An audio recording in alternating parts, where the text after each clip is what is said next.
आजकल भारत की राजनीति से बहुत ही एक उत्कृष्ट सम्मिश्रण से जुड़ी हुई है।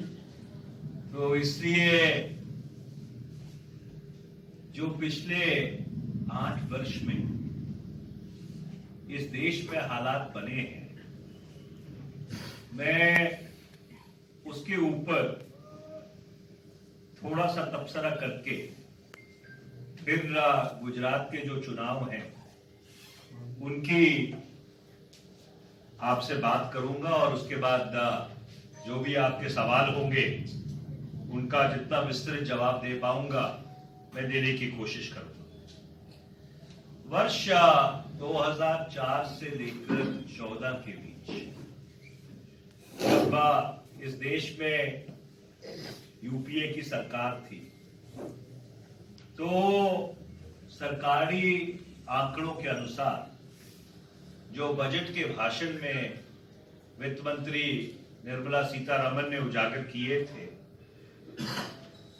27 करोड़ लोगों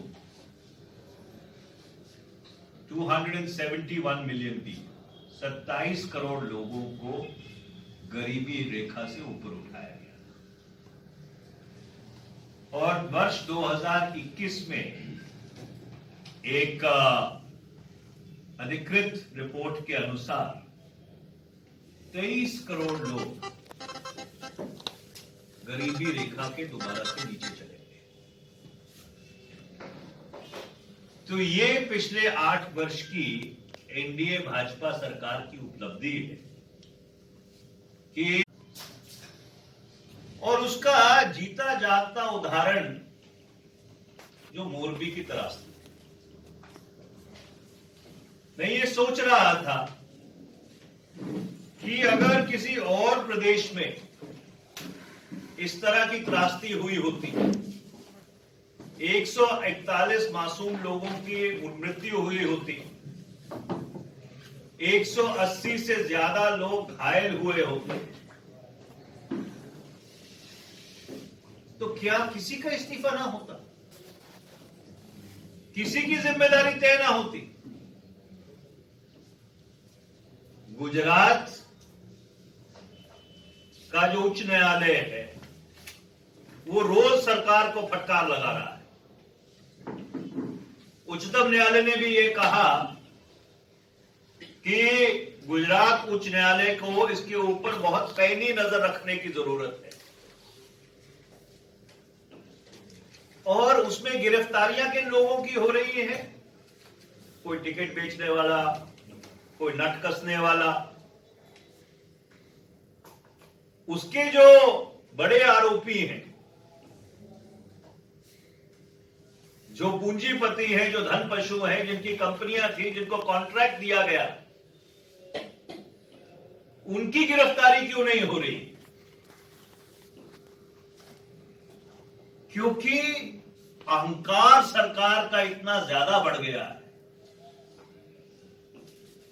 कि इनको लगता है कि हम जनता के साथ कोई भी अत्याचार कर ले, किसी भी तरीके का व्यवहार कर ले, हमारी सरकार। बहुत विनम्रता पूर्वक आपके माध्यम से ये विनती करना चाहता हूं, ये अहंकार तोड़ने की जरूरत है। ये जो अज्ञानता और अहंकार का उत्कृष्ट सम्मिश्रण है भारतीय जनता पार्टी की गुजरात की सरकार, इसको यहां से रुखसत करने की जरूरत है। और ये मैं इसलिए कह रहा हूं कि 2017 में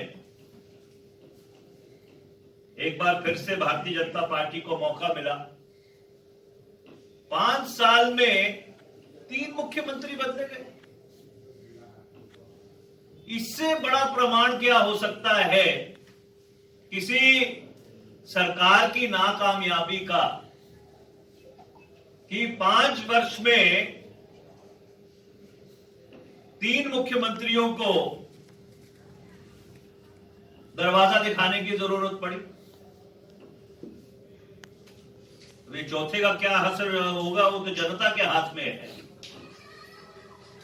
पर इस इससे बड़ा गवर्नेंस फेलियर, इससे बड़ा प्रशासनिक असफलता का कोई जीता जागता उदाहरण नहीं हो सकता कि आपको 5 वर्ष में 3 बारी अपने मुख्यमंत्री को बदलना पड़ा। गुजरात को मेरे से बहुत ज्यादा बेहतर जानते हैं, पर जहां पे जिस प्रदेश में भ्रष्टाचार को व्यवहार का नाम दे दिया जाए,